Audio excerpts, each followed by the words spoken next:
Um ex-secretário de Educação usou o carro oficial da prefeitura para fazer uma viagem particular e sofreu um acidente. Um áudio revela a negociação para esconder o que ela fazia naquele momento exato, para tentar esconder o uso indevido desse veículo oficial. Veja só.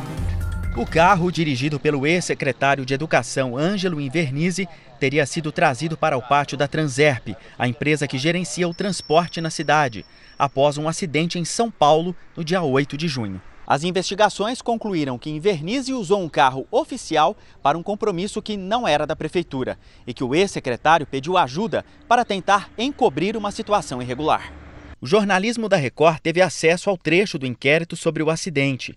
A Polícia Federal mostra que, num diálogo, Ângelo Invernizzi afirma que não poderia estar no veículo da Coderp, a companhia de desenvolvimento da cidade.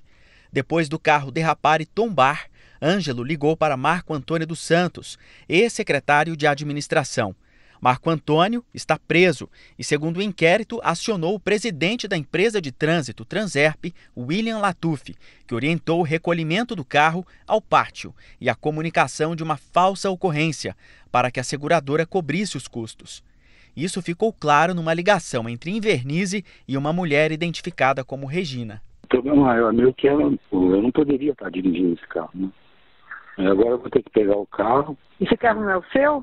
Não, é da prefeitura. Eu vi o Marco Antônio, aconteceu, né? A gente organiza que precisar. É alugado ou era da prefeitura? Não, da prefeitura, com selo da Coderp. O ex-secretário de Educação está preso e foi denunciado pelo Ministério Público por participação no esquema de terceirizados na empresa Atmosfera para apoio político.